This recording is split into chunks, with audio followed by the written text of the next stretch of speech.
ಎಲ್ಲರಿಗೂ ನಮಸ್ಕಾರ. ಜಸ್ವಿ ಕಿಚನ್ಸ್ಗೆ ನಿಮ್ಗೆಲ್ಲ ಸ್ವಾಗತ. ಈ ದಿನ ನಾವು ಸಿಹಿ ತಿಂಡಿ ಹೇಗ್ ಮಾಡೋದು ಅಂತ ತಿಳ್ಕೊಳ್ಳೋಣ. 7 ಕಪ್ ಎಲ್ಲರೂ ತುಂಬಾ ಕೇಳಿರ್ತೀರಾ, ತುಂಬಾ ಟ್ರೈ ಕೂಡ ಮಾಡಿರ್ತೀರಾ. ಕೆಲವೊಬ್ರಿಗೆ ಅದು ಸರಿಯಾಗಿ ಅದ ಬರೋದಿಲ್ಲ, ಸರಿಯಾಗಿ ತೆಗಿಯಕ್ ಬರಲ್ಲ, ತುಂಬಾ ಹಾರ್ಡ್ ಆಯ್ತು ಅಂತ ಎಲ್ಲ ಅನ್ಸುತ್ತೆ. ಅಳತೆಗೆ ಕರೆಕ್ಟ್ ಆಗಿ ಹೇಗ್ ಮಾಡ್ಬೇಕು ಅಂತ ನಾನು ಇವತ್ತು ನಿಮ್ಗೆ ತಿಳಿಸ್ಕೊಡ್ತೀನಿ. ಅದಕ್ಕೆ ಬೇಕಾಗಿರುವಂತ ಇಂಗ್ರೀಡಿಯೆಂಟ್ಸ್ ನಾನು ನಿಮ್ಗೆ ತೋರಿಸ್ತಾ ಇದ್ದೀನಿ. 1 ಕಪ್ ಆಗುವಷ್ಟು ಕಡಲೆ ಹಿಟ್ಟು, ಜರಡಿ ಆಡಿ ಇಟ್ಕೊಂಡಿರುವಂತ ಕಡಲೆ ಹಿಟ್ಟು ತಗೊಂಡಿದ್ದೀನಿ. 1 ಕಪ್ಪು ತೆಂಗಿನಕಾಯಿ, 1 ಕಪ್ಪು ಹಾಲು, 1 ಕಪ್ಪು ತುಪ್ಪ ತಗೋಬೇಕು. ನಾನು 3/4 ಕಪ್ ಆಗುವಷ್ಟು ತುಪ್ಪ ತಗೊಂಡಿದ್ದೀನಿ. ಸಕ್ಕರೆ 3 ಕಪ್ ತಗೋಬೇಕು. ನಾನು 2 ಕಪ್ ಆಗುವಷ್ಟು ಸಕ್ಕರೆ ತಗೊಂಡಿದ್ದೀನಿ. 7 ಕಪ್ ಅಂತ ಏನಕ್ಕೆ ಹೇಳ್ತಾರೆ ಅಂತಂದ್ರೆ ಎಲ್ಲ ಇಂಗ್ರೀಡಿಯೆಂಟ್ಸು ಸೇರಿ 7 ಮೆಜರ್ಮೆಂಟ್ ಆಗಬೇಕು. ಬಟ್ ಅದು ತುಂಬಾ ಸ್ವೀಟ್ ಆಗುತ್ತೆ ಮತ್ತೆ ತುಂಬಾ ಜಿಡ್ಡಾಗುತ್ತೆ ಅನ್ನೋ ಕಾರಣಕ್ಕೆ ನಾನು ತುಪ್ಪ ಮತ್ತೆ ಸಕ್ಕರೆನ ಸ್ವಲ್ಪ ಕಡಿಮೆ ಮಾಡ್ಕೊಂಡಿದ್ದೀನಿ. ಬಟ್ ಸ್ವೀಟ್ ಟೆಕ್ಸ್ಚರ್ ಅಲ್ಲಿ ಏನು ಚೇಂಜಸ್ ಆಗೋದಿಲ್ಲ. ಹೇಗ್ ಮಾಡೋದು ಅಂತ ನಾವೀಗ ನೋಡೋಣ. ಸೊ ಮೊದಲಿಗೆ ಒಂದು ಬಾಣಲಿ ಬಿಸಿ ಮಾಡೋದಕ್ಕೆ ಇಟ್ಕೊಂಡಿದ್ದೀನಿ. ನಾನು ಇವಾಗ ಮೊದಲು ತುಪ್ಪ ಹಾಕೋತಾ ಇದ್ದೀನಿ. ಯಾಕೆ ತುಪ್ಪ ಹಾಕೋತಿದ್ದೀನಿ ಅಂದ್ರೆ ಸ್ವಲ್ಪ ಗಟ್ಟಿ ಇದೆ ತುಪ್ಪ, ಫುಲ್ ಎಲ್ಲ ಮೆಲ್ಟ್ ಆಗಬೇಕು. ಅದಕ್ಕೋಸ್ಕರ ಮೊದಲು ತುಪ್ಪನೇ ಹಾಕೋತಾ ಇದ್ದೀನಿ. ತುಪ್ಪ ಎಲ್ಲ ಮೆಲ್ಟ್ ಆಗಿದೆ. ಇವಾಗ ತೆಂಗಿನಕಾಯಿ ಹಾಕೋತಾ ಇದ್ದೀನಿ. ಸೊ ಸ್ಟಾರ್ಟಿಂಗ್ ಅಲ್ಲಿ ನಾನು ಫ್ಲೇಮ್ ನ ಮೀಡಿಯಂ ಮತ್ತೆ ಹೈಗೂ ಮಧ್ಯದಲ್ಲಿ ಇಟ್ಕೊಂಡಿದ್ದೀನಿ. ಯಾಕಂದ್ರೆ ಇವಾಗ ತಳ ಹಿಡಿಯೋ ಚಾನ್ಸಸ್ ಮತ್ತೆ ಗಂಟಾಗುವಂತ ಚಾನ್ಸಸ್ ತುಂಬಾ ಕಡಿಮೆ ಇರುತ್ತೆ. ಸೊ ಅದಕ್ಕೋಸ್ಕರ ಫ್ಲೇಮ್ ಸ್ವಲ್ಪ ಹೈ ಇಟ್ಕೊಂಡಿದ್ದೀನಿ. ಸೊ ತೆಂಗಿನಕಾಯಿ ಎಲ್ಲ ಇವಾಗ ನೀಟಾಗಿ ತುಪ್ಪದ ಜೊತೆ ಮಿಕ್ಸ್ ಆಗಿದೆ. ನಾನು ಇವಾಗ ಹುರ್ಗಡ್ಲೆ ಹಾಕೋತಾ ಇದ್ದೀನಿ. ಜರಡಿ ಆಡಿ ಇಟ್ಕೊಂಡಿರುವಂತ ಹುರ್ಗಡ್ಲೆ ಕರೆಕ್ಟಾಗಿ 1 ಕಪ್ ತಗೊಂಡಿದ್ದೀನಿ. ತುಂಬಾ ಪ್ರೆಸ್ ಮಾಡಿ ಹಾಕೋಬಾರ್ದು. ಫ್ರೀ ಆಗಿ ಒಂದು ಬೌಲಲ್ಲಿ ಕಡಲೆ ಹಿಟ್ಟು ತುಂಬಿದ್ರೆ ಸಾಕು. ಕೆಲವರು ಎಲ್ಲಾನು ಒಟ್ಟಿಗೆ ಹಾಕಿ ಮಿಕ್ಸ್ ಮಾಡಿ ಆಮೇಲೆ ಒಲೆ ಮೇಲೆ ಇಟ್ಟು ಸ್ವೀಟ್ ಮಾಡ್ಕೋತಾರೆ ಇದನ್ನ. ಬಟ್ ಆ ತರ ಮಾಡೋದ್ರಿಂದ ತುಂಬಾ ಹೊತ್ತು ನಾವು ಕೆಳಗಡೆನೆ ಪದಾರ್ಥಗಳನ್ನ ಮಿಕ್ಸ್ ಮಾಡ್ಬೇಕಾಗುತ್ತೆ, ಗಂಟು ಇಲ್ದೇ ಇರೋ ರೀತಿ ಕಲಿಸ್ಬೇಕಾಗುತ್ತೆ. ಬಟ್ ಈ ತರ ಮಾಡೋದ್ರಿಂದ ನಮ್ಗೆ ಜಾಸ್ತಿ ಅದಕ್ಕೋಸ್ಕರ ಟೈಮ್ ಸ್ಪೆಂಡ್ ಮಾಡೋ ನೆಸೆಸಿಟಿ ಇರಲ್ಲ. ಒಟ್ಟಿಗೆನೆ ಬಿಸಿನೂ ಆಗ್ತಿರುತ್ತೆ, ನಾವು ಮಿಕ್ಸ್ ಕೂಡ ಮಾಡ್ಕೋಬಹುದು. ತೆಂಗಿನಕಾಯಿ ಹಾಕಿರೋದ್ರಿಂದ ನೋಡಿ ಗಂಟು ಕೂಡ ಆಗೋ ಚಾನ್ಸಸ್ ತುಂಬಾನೇ ಕಡಿಮೆ, ಎಲ್ಲೂ ಗಂಟು ಆಗೋದಿಲ್ಲ. ಹುರ್ಗಡ್ಲೆ ನೀಟಾಗಿ ಹೊಂದ್ಕೊಳ್ಳುತ್ತೆ ಎಲ್ಲದ್ರ ಜೊತೆಗೂ. ನೋಡಿ ಇದಾಗಿದೆ. ಇವಾಗ ನಾವು ಹಾಲು ಹಾಕೊಳ್ಳೋಣ. ನೀರ್ ಹಾಲು ತಗೋಬಿಡಿ, ಸ್ವಲ್ಪ ಗಟ್ಟಿಗಿರೋ ಹಾಲೇ ತಗೊಳ್ಳಿ, ಅವಾಗ ಸ್ವೀಟ್ ತುಂಬಾ ಚೆನ್ನಾಗಿ ಬರುತ್ತೆ. ಹೊಸದಾಗಿ ಸ್ವೀಟ್ ಮಾಡೋರು ಕೂಡ ಈ ತರ ಮಾಡಿದ್ರೆ ಗಂಟಾಗದೆ ನೀಟಾಗಿ ನಾವು ಸ್ವೀಟ್ ಮಾಡ್ಕೋಬಹುದು. ನೀಟಾಗಿ ಇದನ್ನೆಲ್ಲ ಮಿಕ್ಸ್ ಮಾಡ್ಕೋಬೇಕು. ನೋಡಿ ನೀಟಾಗಿ ಮಿಕ್ಸ್ ಆಗಿದೆ. ಇವಾಗ ನಾನು ಸಕ್ಕರೆ ಹಾಕೋತಾ ಇದ್ದೀನಿ. ನಾನಿಲ್ಲಿ 2.5 ಕಪ್ ಅಷ್ಟು ಸಕ್ಕರೆ ತಗೊಂಡಿದ್ದೀನಿ.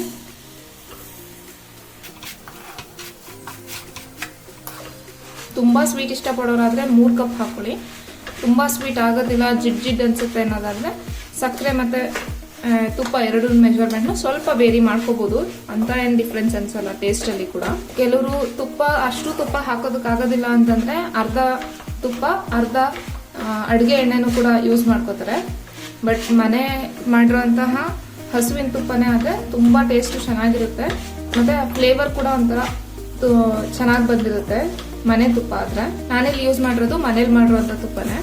ಸಕ್ಕರೆ ಮೆಲ್ಟ್ ಆದ್ಮೇಲೆ ಫುಲ್ ಎಲ್ಲ ತೆಳುವಾಗುತ್ತೆ, ಅಲ್ಲಿ ತನಕನೂ ಕೈ ಆಡ್ತಾ ಇರ್ಬೇಕು. ಈ ಸ್ವೀಟ್ ಅಲ್ಲಿ ಎಲ್ಲೂ ಸಹ ನಾವು ಕೈ ಬಿಡ್ತೀವಿ ಅಂತ ಅನ್ನೋ ಹಾಗಿಲ್ಲ. ಸ್ಟಾರ್ಟಿಂಗ್ ಅಲ್ಲಿ ಸ್ವಲ್ಪ ನಿಧಾನಕ್ಕೆ ಕೈ ಆಡಿದ್ರು ಆಗುತ್ತೆ. ತೆಂಗಿನಕಾಯಿ ತಗೋಬೇಕಾದ್ರೆ ತುರಿಬೇಕಾದ್ರೆ ತೆಂಗಿನಕಾಯಿ ಹಿಂಭಾಗದಲ್ಲಿರುವಂತ ಕಪ್ಪು ಭಾಗನ ತಗೋಬೇಡಿ.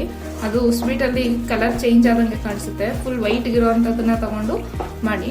ಕೆಲವರು ಅದನ್ನ ಪೌಡರ್ ಮಾಡಿ ಕೂಡ ಹಾಕೋತಾರೆ. ಬಟ್ ನಾವಿಲ್ಲಿ ಹಂಗೆ ಹಾಕೊಂಡಿದೀವಿ. ಮಧ್ಯದಲ್ಲಿ ಸ್ವಲ್ಪ ತೆಂಗಿನಕಾಯಿ ಸಿಕ್ಕದಂಗೂ ಅನ್ಸುತ್ತೆ. ಬಟ್ ಹಂಗಂತ ತುಂಬಾ ದಪ್ಪದಾಗಿ ಹಾಕೋಬೇಡಿ, ಅದು ಚೆನ್ನಾಗಿರೋದಿಲ್ಲ. ನೋಡಿ ಇವಾಗ ನಾನು ಸ್ಟಾರ್ಟ್ ಮಾಡಿ 10 ನಿಮಿಷ ಆಗಿದೆ. ಸ್ವಲ್ಪ ಪಾಕ ಬಂದಿರೋದು ನಿಮ್ಗೆ ಗೊತ್ತಾಗ್ತಾ ಇದೆ. ನೋಡಿ ಇವಾಗ ನಾನು ಸ್ಟಾರ್ಟ್ ಮಾಡಿ 1/4 ಗಂಟೆ ಆಗಿದೆ. ನೊರೆ ತರ ಉಬ್ಕೊಂಡಂಗೆ ಫೀಲ್ ಆಗುತ್ತೆ. ಸೊ ಈ ಪೊಸಿಷನ್ ಇಂದ ನಾವು ಸ್ವಲ್ಪ ಹುಷಾರಾಗಿ ಕೈ ಆಡ್ಬೇಕು. ಇದಾದ್ಮೇಲೆ ಅದು ತಳ ಹಿಡಿಯೋ ಚಾನ್ಸಸ್ ಕೂಡ ಜಾಸ್ತಿ ಇರುತ್ತೆ. ನಾನ್ ಸ್ಟಿಕ್ ಅಲ್ಲಿ ಮಾಡಿದ್ರೆ ತಳ ಹಿಡಿಯಲ್ಲ ಅಷ್ಟು ಸುಲಭವಾಗಿ.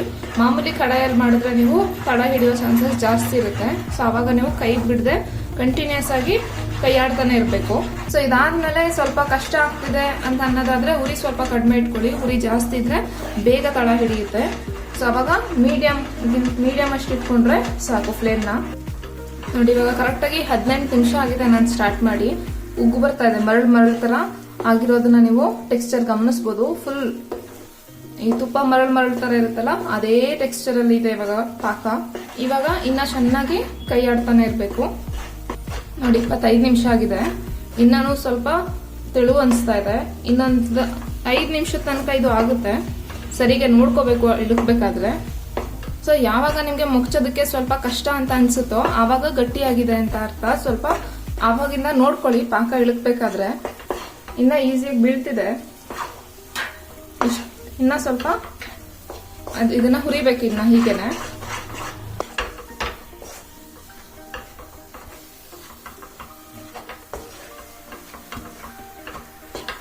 ನೋಡಿ ಇವಾಗ 30 ನಿಮಿಷ ಆಗಿದೆ. ಇನ್ನೊಂದು 2-3 ನಿಮಿಷದಲ್ಲಿ ಇದಾಗುತ್ತೆ. ನೋಡಿ ಇವಾಗ 35 ನಿಮಿಷ ಆಗಿದೆ. ನಂಗೆ ಫುಲ್ ಎಲ್ಲಾನು ಕೂಡ ಒಂದ್ ಕಡೆ ಹೊಂದ್ಕೋತಿದೆ. ಸೊ ಈ ಹದಕ್ಕೆ ಬಂದ್ರೆ ಈ ಸ್ವೀಟ್ ಇಳ್ಕೋದಕ್ಕೆ ರೆಡಿ ಇದೆ ಅಂತ ಅರ್ಥ. ನೋಡಿ ಇವಾಗ ಇದಾಗಿದೆ. ನಾನು ಹಿಂಗೆ ಎತ್ತಿದ್ರೆ ಅಂಟ್ಕೋತಾ ಇಲ್ಲ. ಈ ಹದ ಕರೆಕ್ಟ್ ಆಗಿದೆ. ನಾನು ಇವಾಗ ಇದನ್ನ ಇಳಕ್ತಾ ಇದ್ದೀನಿ.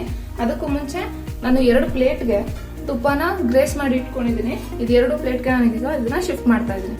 ನೋಡಿ ಈ ತರ ತುಂಬಾ ಬಿಸಿ ಇರುತ್ತೆ.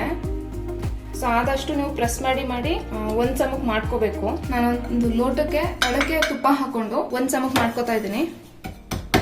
ಕೈಯಲ್ಲಿ ಮಾಡೋದಕ್ಕಾಗೋದಿಲ್ಲ. ನೋಡಿ ಈ ತರ ನಾನು ತಟ್ಕೊಂಡಿದ್ದೀನಿ. ಸ್ವಲ್ಪ ಬಿಸಿ ಇರ್ಬೇಕಾದ್ರೇನೆ ತಟ್ಟಿದ್ರೆ ಇನ್ನ ಸ್ವಲ್ಪ ನೀಟಾಗಿ ಮಾಡ್ಕೋಬಹುದು. ನಾನು ಸರಿ ಮಾಡೋ ತನಕ ಅದು ಸ್ವಲ್ಪ ಗಟ್ಟಿ ಆಗ್ಬಿಟ್ಟಿದೆ. ಇವಾಗ್ಲೇನೆ ಬಿಸಿ ಇರ್ಬೇಕಾದ್ರೇನೆ ನಾವ್ ಇದನ್ನ ಕಟ್ ಮಾಡ್ಕೋಬೇಕು.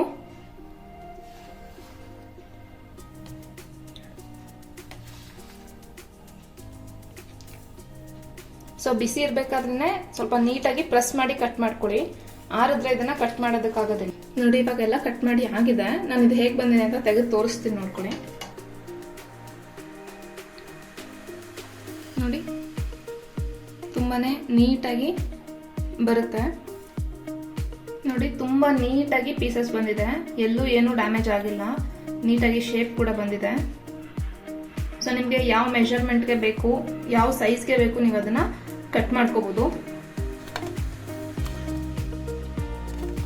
ರುಚಿಯಾಗಿರುವಂತಹ 7 ಕಪ್ ಇವಾಗ ರೆಡಿ ಆಗಿದೆ. ತುಂಬಾ ಸಾಫ್ಟ್ ಆಗಿ ತುಂಬಾ ಡಿಲಿಷಿಯಸ್ ಆಗಿ ಬಂದಿದೆ. ನೀವು ಒಂದ್ಸಲ ಟ್ರೈ ಮಾಡಿ ಹೇಗೆ ಬಂತು ಅಂತ ನನಗೆ ನಿಮ್ಮ ಕಮೆಂಟ್ ಮುಖಾಂತರ ತಿಳಿಸ್ಕೊಡಿ.